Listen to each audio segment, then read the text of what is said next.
नमस्कार साथियों, स्वागत है आप सभी का हमारे ऑनलाइन प्लेटफॉर्म पर। आज अपन बात करेंगे विश्व के सबसे बड़े हथियार मस्तिष्क के बारे में। मस्तिष्क यानी ब्रेन कपाल अस्थियों में सुरक्षित वह कोमल अंग है जिसमें लगभग 86 बिलियन यानी 86 अरब के आसपास न्यूरॉन पाए जाते हैं। मस्तिष्क के चारों ओर जो परतें पाई जाती हैं उन्हें मेनिंजिस कहा जाता है, जिसमें मुख्यतः 3 परतें होती हैं। वजन की बात करें तो एक सामान्य व्यक्ति के मस्तिष्क का वजन 1350 यानी 1400 ग्राम के आसपास होता है। लेकिन महिलाओं की बात करें तो उनमें जो मस्तिष्क का वजन है वो लगभग 1300 ग्राम के आसपास होता है। वजन का इंटेलिजेंसी से कोई लेना देना नहीं है। इसका अर्थ ये नहीं है कि महिलाओं में जो मस्तिष्क होता है वो कम होता है। मस्तिष्क की क्रेनियल कैपेसिटी होती है, इसके लिए जिम्मेदार वो औसतन 1450 के आसपास होती है। मस्तिष्क के 3 भाग होते हैं, आगे का हिस्सा अग्र, बीच वाला मध्य और पीछे के हिस्से को पश्च मस्तिष्क कहते हैं। विकास के दौरान मस्तिष्क का जो आगे का हिस्सा है जिसे अग्र मस्तिष्क कहते हैं उसका विकास ज्यादा हुआ और उसमें महत्वपूर्ण अंग है सेरिब्रम, जिसे कहा जाता है मस्तिष्क। इंपॉर्टेंट है, अग्र मस्तिष्क का कौन सा हिस्सा मस्तिष्क का 80 से 85% क्षेत्रफल या कहें भाग बनाता है, वो है सेरिब्रम, जिसे कहते हैं प्रमस्तिष्क। 3 क्षेत्रों में किन किन भागों को रखा गया है, इसके आधार पर सीईटी, रीट और वीडियो आदि परीक्षाओं में प्रश्न पूछे जाते हैं। तो अपन एक सिंपल से आलेख के दौरान इसको समझते हैं कि इनके 3 भागों में किन पार्ट्स को रखा गया है। तो देखिए, अग्र मस्तिष्क है उसमें प्रमस्तिष्क, दूसरा भाग है डाइएनसेफेलॉन और तीसरा भाग है घ्राणपिंड। घ्राणपिंड को भी छोड़ दीजिए तो आप याद रखिए मेनली 2 भाग है। पहला प्रमस्तिष्क जिसे कहते हैं सेरिब्रम। डाइएनसेफेलॉन एक रूम की तरह है। जिस प्रकार एक कमरा होता है, कमरे की छत, दीवारें और फर्श होती हैं, उसी प्रकार डाइएनसेफेलॉन की भी छत, फर्श और दीवारें हैं, जिसमें 3 भाग थैलेमस, एपिथैलेमस और हाइपोथैलेमस है। उसके पश्चात अपन बात करें घ्राणपिंड की। घ्राणपिंड स्मेल यानी गंध सूंघने से संबंधित है, जो मानव में अल्प विकसित होता है। अग्र मस्तिष्क के 3 भाग हो गए बड़े बड़े, वैसे ही पश्च मस्तिष्क जो पिछला दिमाग है उसके भी 3 भाग है। सबसे बड़ा जो भाग था वो प्रमस्तिष्क है। दूसरा जो बड़ा भाग है वो अनुमस्तिष्क है, जिसे कहा जाता है सेरिबेलम। सेरिबेलम मस्तिष्क का दूसरा बड़ा भाग है। पोन्स एक प्रकार का जोड़ है जो अग्र मस्तिष्क को पश्च मस्तिष्क से जोड़ता है। तीसरा जो भाग है पश्च मस्तिष्क का मेडुला, अनैच्छिक क्रियाओं का केंद्र जिसे कहा जाता है। तो मुख्यतः आप अग्र और पश्च मस्तिष्क के बारे में ध्यान रखिएगा। 3 भाग इसमें है और 3 इसमें है। बीच में रहा मध्य मस्तिष्क। मध्य मस्तिष्क में 2 भाग इंपॉर्टेंट है, कार्पोरा क्वाड्रिजेमिना और दूसरा है क्रूरा सेरेब्राई। उद्विकास के दौरान सबसे कम विकसित हुआ या यूं कहें सबसे छोटा जो भाग है वो मध्य मस्तिष्क है। सबसे बड़ा भाग जो है वो है अग्र मस्तिष्क। अग्र मस्तिष्क में भी कौन सा हिस्सा, प्रमस्तिष्क, और दूसरे नंबर पर है पश्च मस्तिष्क और तीसरे नंबर पर आता है मध्य मस्तिष्क। इन सभी भागों की अगर अपन स्थिति देखें कि कौन सा भाग कहां स्थित है, तो जो सेरिब्रम है जैसे अपन ने बात की थी, लगभग 70 से 80%, 85% जो हिस्सा है वो सेरिब्रम बनाता है। सेरिब्रम को कहा जाता है प्रमस्तिष्क कहते हैं। प्रमस्तिष्क के पश्चात जो कमरे की तरह संरचना थी जिसको कहा जाता है डाइएनसेफेलॉन। डाइएनसेफेलॉन में अपन ने देखा था 3 भाग है, थैलेमस, हाइपोथैलेमस और एपिथैलेमस। जो थैलेमस है ये बिल्कुल जो बीच का भाग गोल गोल दिखाई दे रहा है, इस भाग को थैलेमस कहते हैं। ये जो बीच में दिखाई दे रहा है आपको, ये वाला पार्ट गोल गोल, इसे थैलेमस कहते हैं। और आगे की तरफ यहां एक ग्रंथि दिखाई दे रही है आपको, ये जो ग्रंथि है ये पीयूष ग्रंथि कहलाती है। और पीयूष ग्रंथि के जस्ट ऊपर की ओर का जो क्षेत्र है, इस क्षेत्र को कहते हैं हाइपोथैलेमस। अब जो छत की बात करें, एपिथैलेमस की बात करें, यहां पीछे की तरफ का जो एरिया है उस क्षेत्र को कहा जाता है एपिथैलेमस, जिसमें पीनियल ग्रंथि स्थित होती है। ये जो है वो पीनियल ग्रंथि है। ये बात हुई कौन से क्षेत्र की? अग्र मस्तिष्क, जिसमें कितने भाग हो गए? 3। पहला प्रमस्तिष्क, दूसरा डाइएन्सेफेलोन। डाइएन्सेफेलोन के भी कितने भाग हुए? 3। अब प्रश्न क्या बनता है, हाइपोथैलेमस मस्तिष्क के किस भाग के अंतर्गत आता है? अग्र मस्तिष्क। थैलेमस भी किस में आएगा? अग्र मस्तिष्क में।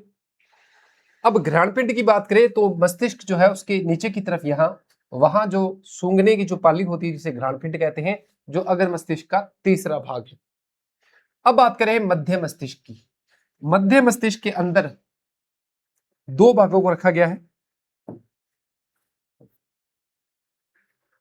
पहला जो भाग है उसे कहते हैं कार्पोरा क्वार्डी जेमिना। जो कार्पोरा भाग है वो यहां है, इस तरफ आपको दिख रहा होगा। ये जो 2 उभार है, अभी 2 दिख रहे हैं, ये एक साइड का जो आधा दिमाग है और दूसरी तरफ का जो होगा उसमें 2 होंगे, तो 2 और 2 4। क्वाडी का मतलब ये होता है 4। कार्पोरा क्वाडी जेमिना में देखने और सुनने से संबंधित प्रतिवर्ती क्रियाओं के केंद्र रखे गए हैं। उसके बाद जो ये बीच का क्षेत्र है यहां, इसे कहा जाता है क्रूरा। इस क्षेत्र को क्रूरा कहते हैं। यानी मध्य मस्तिष्क में 2 मुख्य भाग हो गए, कार्पुरा और क्रूरा। अब अपन बात करें किसकी? पश्च मस्तिष्क की, जिसमें 3 भागों को रखा गया है। पहला अनु मस्तिष्क, जिसे इंग्लिश में कहते हैं सेरिबेलम। मस्तिष्क का दूसरा बड़ा हिस्सा, ये जो पीछे की तरफ भाग दिख रहा है, इसको कहा जाता है अनु मस्तिष्क यानी सेरिबेलम।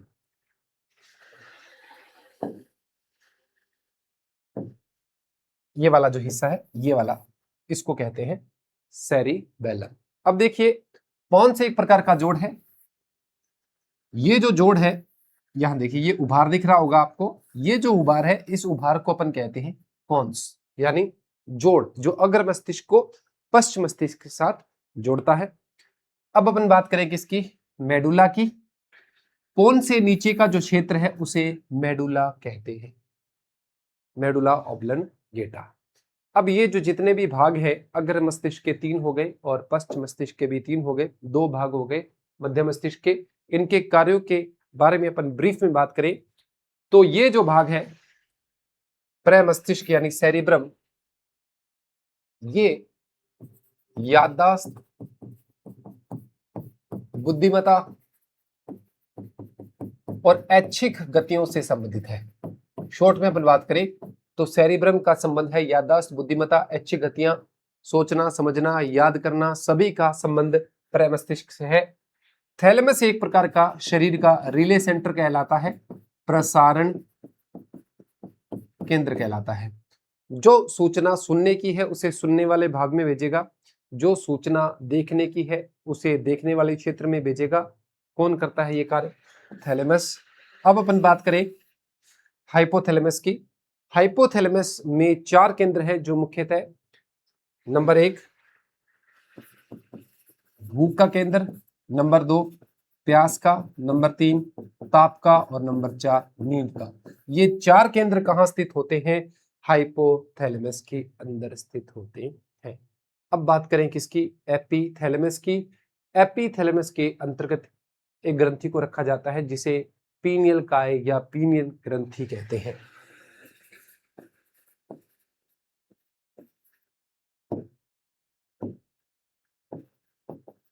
पीनियल काय स्थित होती है हाइपोथैलेमस एपिथैलेमस के अंतर्गत। अब बात करें मध्य मस्तिष्क की। मध्य मस्तिष्क का संबंध होता है 2 चीजों से, एक तो दृश्य प्रतिवर्त से और दूसरा श्रव्य प्रतिवर्ती से। सुनने और देखने की जितनी प्रतिवर्ती क्रियाएं हैं उनका संबंध है मध्य मस्तिष्क से। अब बात करें पश्च मस्तिष्क। पश्च मस्तिष्क में पहले बात करते हैं अनुमस्तिष्क की। इसका संबंध है शरीर का संतुलन बनाने से, सीधी रेखा में गमन से, और शराब पीने के पश्चात निष्क्रिय जो हिस्सा है अल्प समय के लिए, उसका नाम है सेरिबेलम यानी अनुमस्तिष्क। पोन्स जो है वो एक प्रकार का जोड़ है। इसमें एक श्वसन केंद्र होता है जिसे कहते हैं न्यूमोटैक्सिक केंद्र। मेडुला जो है वो भाग अनैच्छिक गतियों का केंद्र। वो गतिविधियां जो मनुष्य के नियंत्रण में नहीं होती उन्हें अनैच्छिक गतिविधियां कहते हैं, उसका केंद्र माना जाता है मेडुला ऑब्लंगेटा को। ये अपने ब्रीफ में बात की थी। आप इस डायग्राम का स्क्रीनशॉट ले लीजिए।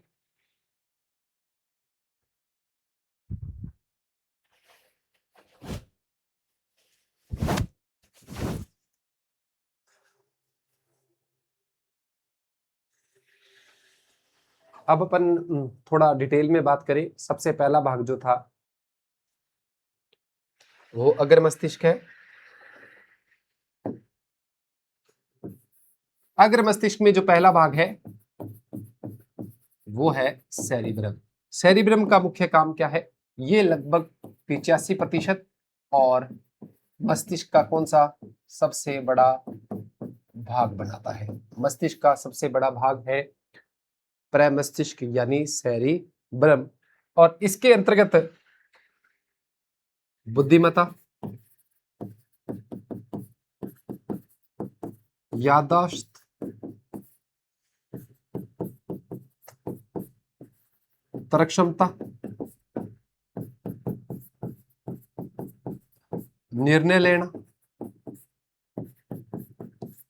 ऐच्छिक गतियों का संचालन, वाणी केंद्र यानी जिसे ब्रोका कहते हैं, ये सभी सम्मिलित है प्रमस्तिष्क में। निर्णय लेना, देखिए अपन ने पहले बात की थी कि सामान्य व्यक्ति का जो सीसी है मस्तिष्क का वो लगभग 1400 सीसी है। क्रेनियल कैपेसिटी या क्यूबिक कैपेसिटी से कहा जाता है। महिलाओं में क्यूबिक कैपेसिटी जो है वो 10 या 20 का अंतर होता है, वो कम पाई जाती है। लेकिन महिलाओं में क्या होता है कि न्यूरॉन की जो पैकेजिंग होती है, वायरिंग होती है, वो पुरुषों के कंपेयर के अंदर दृढ़ता से होती है, जिसकी वजह से वो 10% की जो कमी है वो पूरी हो जाती है। निर्णय लेने की बात करें, निर्णय लेते समय पुरुष जो है वो रिस्क फैक्टर को इग्नोर करते हैं, लेकिन महिलाएं जो है निर्णय लेते हुए जो भी रिस्क फैक्टर है उनको ध्यान में रखती है, सेफ्टी पर पूरा फोकस रहता है। इसके पीछे क्या रीजन है?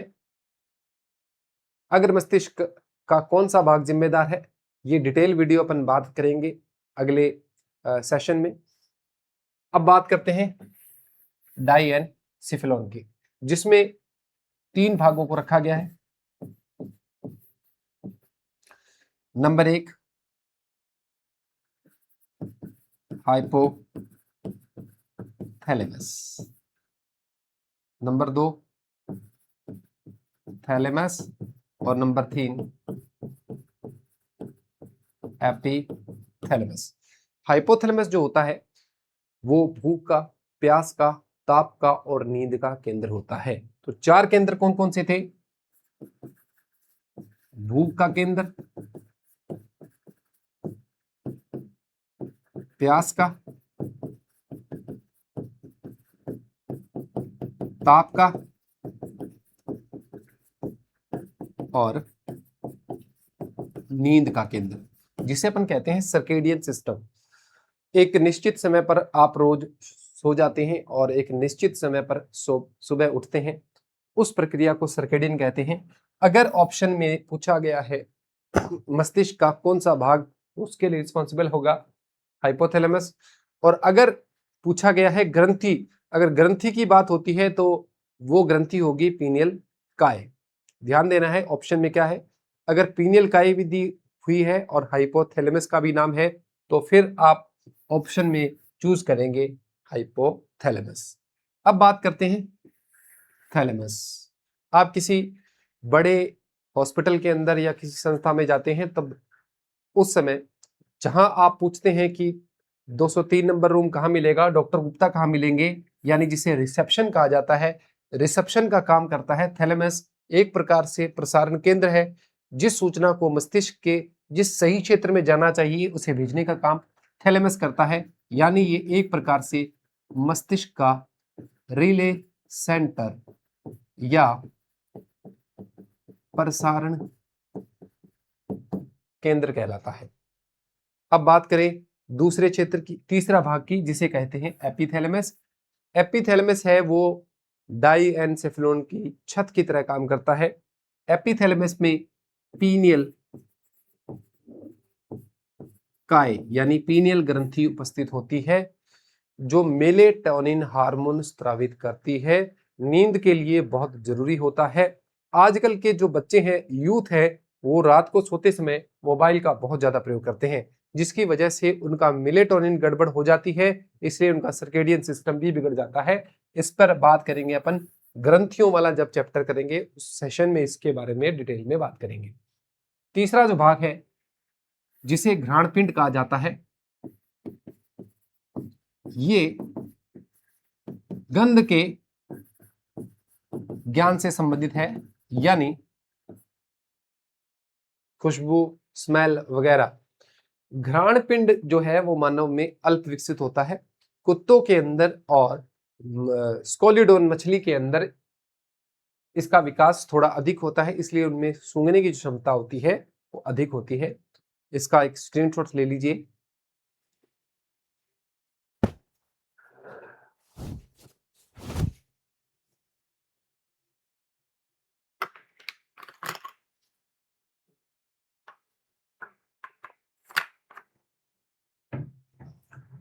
चलिए अब बात करते हैं मस्तिष्क के दूसरे भाग के बारे में, जो सबसे छोटा भाग है, जिसे कहते हैं मध्य मस्तिष्क। मध्य मस्तिष्क के अंतर्गत दो भागों को रखा गया है, पहला कार्पोरा क्वाड्रिजेमिना, दूसरा क्रूरा सेरेब्राई। कार्पोरा क्वाड्रिजेमिना में 4 कॉलिकुलाई यानी गोलियों के समान संरचना होती है, जिसमें ऊपर वाली को सुपीरियर और नीचे वाली को इंफीरियर कहा जाता है, और ये दोनों संबंधित होती हैं प्रतिवर्ती क्रियाओं से। प्रतिवर्ती क्रियाओं का केंद्र आपने पढ़ा होगा स्पाइनल कॉर्ड यानी मेरुरज्जु को कहा जाता है। कब जब किसी नुकीली वस्तु पर पैर पड़ जाए तो आप अपना पैर उठा लेते हैं, गर्म वस्तु को छूने पर आपका हाथ पीछे की तरफ चला जाता है। ये जो क्रियाएं जिसमें सोचना समझना नहीं लगता, उस प्रक्रियाओं को कहते हैं प्रतिवर्ती क्रियाएं। लेकिन कुछ प्रतिवर्ती क्रियाएं मस्तिष्क के मध्य मस्तिष्क से भी कंट्रोल होती हैं, जिसमें सबसे पहली है दृश्य प्रतिवर्त। अब दृश्य प्रतिवर्त क्या चीज है? आपकी पलकों के सामने या आंखों के सामने अचानक से गति करती हुई कोई भी वस्तु आती है तो आप अपनी पलकों को बंद कर लेते हैं, पलक झपका लेते हैं, यानी पलक झपकाना। दूसरा देखिए, जब आप थिएटर में जाते हैं, मूवी देखने जाते हैं, उस समय थिएटर में जाते वक्त आपको हॉल में कुछ समय के लिए अंधेरा दिखाई देता है, फिर धीरे धीरे विजन क्लियर हो जाता है। उसके पीछे का रीजन क्या है? आपके नेत्रों की जो पुतली है वो बाहर उजाले में सिकुड़ी हुई थी, और जैसे ही वो आप हॉल के अंदर एंटर हुए तो वो धीरे धीरे फैलना शुरू करती है, जिससे विजन क्लियर होता है। पुतली का फैलना और सिकुड़ना भी एक प्रकार का प्रतिवर्त है, रिफ्लेक्स एक्शन है, जिसका संबंध मध्य मस्तिष्क के कार्पोरा क्वाड्रिजेमिना भाग से है। अच्छा, पुतली का जो आकार है उसको सिकोड़ने और फैलाने के लिए कैमरे के डायफ्राम की तरह काम करने वाली संरचना का नाम आप कमेंट बॉक्स के अंदर जरूर लिखिए। दूसरा प्रतिवर्त है जिसे कहते हैं श्रव्य प्रतिवर्त। श्रव्य प्रतिवर्त क्या होता है? मान लीजिए आप शांति से लाइब्रेरी के अंदर या कहीं भी इस वीडियो को देख रहे हैं, अचानक से पीछे से शोर हो तो आपका ध्यान जो है वो पीछे उस ध्वनि की ओर जाता है, जिसे स्टार्टल इफेक्ट भी कहते हैं। रोड पे आप जा रहे हैं, पीछे से ब्रेक की आवाज आती है, आपका जो फोकस है उस तरफ चला जाता है, इसे कहते हैं श्रव्य प्रतिवर्त, यानी तेज ध्वनि पर ध्यान जाना। और बहुत ज्यादा अगर आवाज होती है तो आपने नोटिस किया होगा कि हमारे हाथ कानों की तरफ जाते हैं और मुंह खुल जाता है, क्योंकि ध्वनि के अंदर ऊर्जा बहुत ज्यादा होती है, कान के पर्दे फट सकते हैं। इसीलिए हम मुंह को खोल लेते हैं और कानों को बंद करते हैं, ताकि ऊर्जा का प्रभाव दोनों तरफ से समान दिशाओं में लग सके और कान के पर्दे को इफेक्ट ना हो। तो अगला है तेज ध्वनि पर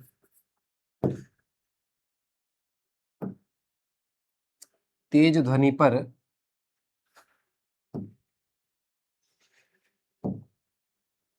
एक सेकंड, मुंह का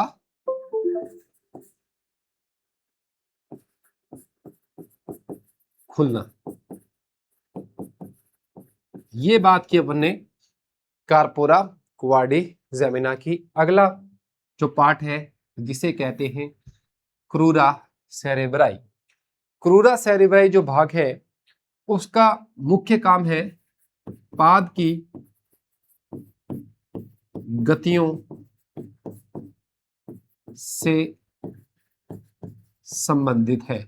हाथों पैरों की गतियां, नेत्र की गतियां करवाने के लिए ये एक पाथवे यानी हाईवे की तरह काम करता है, यानी इसका संबंध ऐच्छिक गतियों के क्रियान्वयन से है। लेकिन अगर परीक्षा में आता है ऐच्छिक गतियों का केंद्र, तो आप अग्र मस्तिष्क में प्रमस्तिष्क ही करेंगे।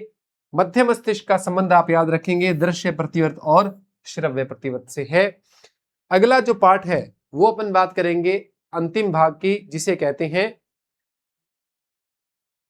पश्च मस्तिष्क। और पश्च मस्तिष्क के अंतर्गत भी 3 भागों को रखा गया है। पहला अनुमस्तिष्क, जिसे कहते हैं सेरिबेलम। सेरिबेलम के बाद है दूसरा पॉन्स और तीसरा है मेडुला। सेरिबेलम के बारे में सबसे इंपॉर्टेंट जो चीज है, मस्तिष्क का दूसरा बड़ा भाग किसे कहा जाता है? अनुमस्तिष्क को। इसका काम क्या है? शरीर का संतुलन बनाए रखना, इक्विलिब्रियम में साम्यावस्था का संबंध है अनुमस्तिष्क से। शरीर का संतुलन बनाता है, ये शरीर का संतुलन बनाता है। इसके अलावा शराब पीने के पश्चात अल्प समय के लिए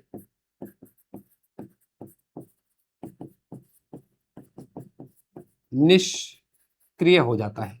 अल्प समय के लिए निष्क्रिय होने वाला वो भाग अनुमस्तिष्क कहलाता है।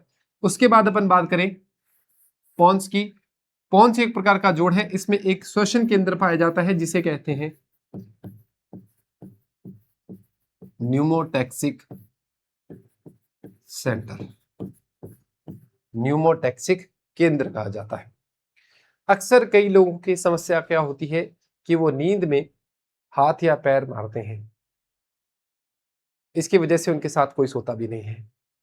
उसके पीछे क्या रीजन है कि पॉन्स जो भाग है वो हमारी रीढ़ की हड्डी को तो ब्लॉक कर देता है ताकि उसमें मूवमेंट ना हो।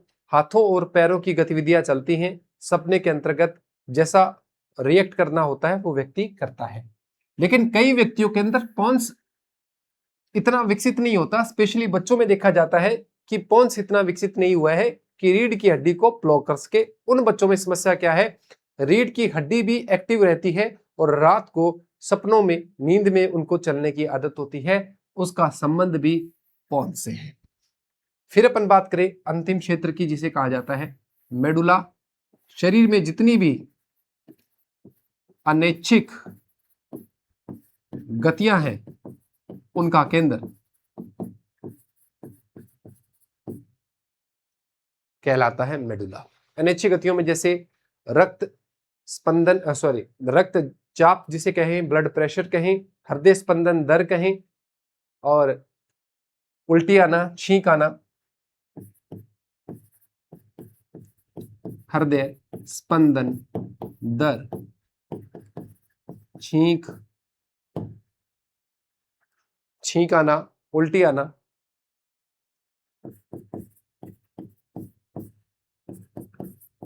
रक्तचाप, वमन को उल्टी कहते हैं, वमन का केंद्र है मेडुला के अंदर है, यानी अनिच्छिक गतियों का जो केंद्र है वो मेडुला है।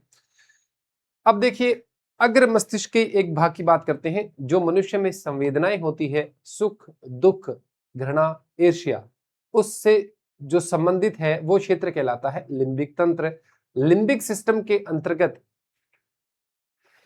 अग्र मस्तिष्क का एक भाग है जिसे कहा जाता है लिम्बिक तंत्र। अब लिम्बिक तंत्र के जो भाग हैं वो है हाइपोथैलेमस, दूसरा है हिप्पोकैम्पस, एमिगडाला, फोरेंक्स। मुख्यतः 3 भागों की बात करेंगे। सबसे पहला भाग है हाइपोथैलेमस। हाइपोथैलेमस ही है लिम्बिक तंत्र के साथ मिलकर जो अपनी संवेदनाएं होती हैं, जैसे घृणा, प्रेम, हर्ष यानी खुशी, विषाद से संबंधित होता है। तो आप अगर ऑप्शन में लिम्बिक तंत्र नहीं है तो आप सिलेक्ट करेंगे हाइपोथैलेमस। जितनी भी संवेदनाएं हैं, घृणा, प्रेम, सुख, दुख, सबका संबंध हाइपोथैलेमस से है। फिर अपन बात करें हिप्पोकैम्पस की। हिप्पोकैम्पस जो है वो दरियाई घोड़े के समान इसकी आकृति होती है। इसका संबंध मेमोरी से है, शॉर्ट टर्म मेमोरी से कह सकते हैं। कुछ समय के लिए ये मेमोरी की फाइलों को संभाल के रखता है, और जब पक्का हो जाता है मेमोरी को स्टोर करना है तो उस मेमोरी को कोर्टेक्स यानी सेरिब्रम के अंदर भेज देता है। तीसरा भाग है जिसे कहते हैं एमिगडाला, जो डर, भय और तनाव की स्थिति का आभास करवाता है, जिसे एमिगडाला कहते हैं। पुराने समय के अंदर जंगलों के अंदर जैसे ही किसी व्यक्ति के सामने शेर आता था, उस समय एमिगडाला एक्टिव हो जाता था, जिसकी वजह से एड्रिनल ग्रंथि से एड्रिनलिन हार्मोन स्रावित होता था, जिसे अपन कहते हैं फियर और फाइट और फ्लाइट हार्मोन, जिसकी वजह से व्यक्ति उस स्थिति से बाहर निकल जाता था। संकट मोचन हार्मोन भी कहा जाता है। एमिगडाला को शांत करने का काम सेरिब्रम करता है। सेरिब्रम ही कहता है कि अब उसे खतरा टल चुका है, इसी वजह से एमिगडाला शांत हो जाता है, व्यक्ति नॉर्मल हो जाता है। ये अपन ने बात की आज मस्तिष्क के बारे में, मस्तिष्क के सभी भागों के बारे में। अगला ही वीडियो अपने बायोलॉजी के किसी टॉपिक पर लेकर आएंगे। आप चैनल को सब्सक्राइब कीजिए, वीडियो को लाइक कीजिए। धन्यवाद।